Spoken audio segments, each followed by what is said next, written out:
A histogram is nothing more than a special kind of bar graph, but it's a bar graph in which the bars are shoulder to shoulder with one another. Here's an example of a histogram.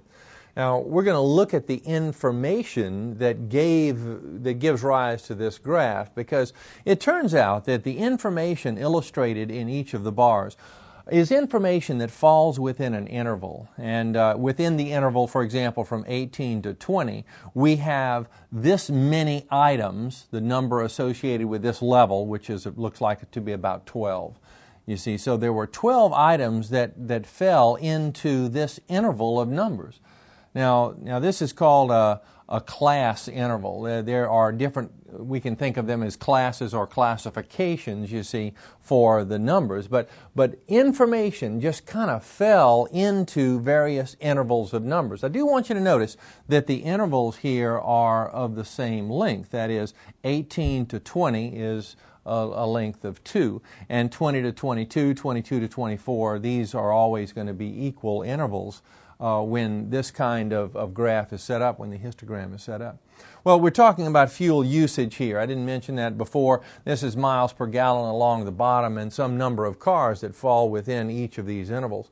Let's come back over here and talk about how the graph was actually structured. I think this will give us a better feeling for the histogram. So this is a histogram. We're talking about fuel usage here. 92 cars were in this particular test or this survey. And class intervals were created. It turns out that when a survey like this comes about and you have the 92 automobiles were tested, and the numbers came in between, about 18, above 18, but less than 30. You see, miles per gallon for the fuel usage. And then all of these intervals were created as a result of that, and then the number of cars falling within each interval were identified. So within, from 18 to 20, 12 automobiles fell into that category or into that class interval. And in the interval 20 to 22, 19 automobiles fell into that category. Well, as I say, these are called class intervals, and these are called class frequencies, the number of cars that fall within the interval, class frequencies. Okay, and then you take these numbers, you see, and associate them with the interval, and you get the bars on the bar graph or on the histogram. All right, so looking at the histogram then, we can answer a number of questions. The questions, though, often have to do with intervals, and that's kind of an important idea. It's not like the problems that we had before with bar graphs, where we had a single item, like a month, for example, and then a number associated with a month. Well, no, here we have an interval of numbers, and then a group of automobiles fall within that particular interval. Let's answer a question. What percent of the cars in the survey had a fuel usage of 26 to 28 miles per gallon? Notice the interval idea here. We're looking for percent, and we're going to apply our basic percent equation, and we might start with our percent statement. That is, what percent of some base is the amount? And notice that it's percent times base, and base is the basis amount, the amount we start with, all of what we have, and all of those ideas are related. So it's what percent of all of the items in the survey are the items that are within this interval. So that's the idea here. What percent in percent? The number of items surveyed, the number of cars here in this test, 92. The number that are in this category, well, that's where we have to look at the graph. So let's come back over here and verify that it's 15. You see, we're looking for the interval of 26 to 28 miles per gallon. That's this interval. We look at the very top of it, and we slide over to the left, and we see the number 15. So there were 15 automobiles within this category or within this interval. So we go back over here and pop in the 15, and now we want to solve the equation, and we do that by dividing on both sides by the 92.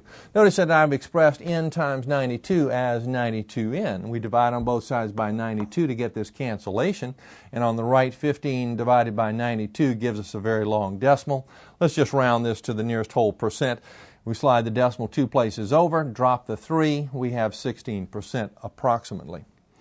Now, there's another kind of graph that is related to the histogram.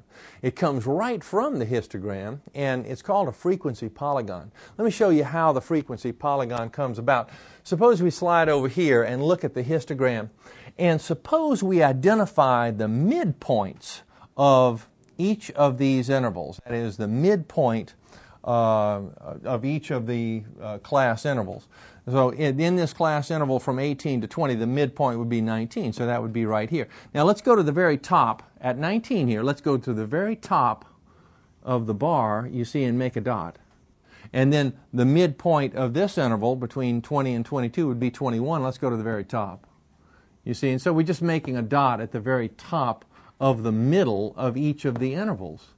And then if we connect those dots, you see, we have what looks like a broken line graph, but it's really a frequency polygon. And then if we could even take off the bars, you see, and then it would really look like a broken line graph, wouldn't it?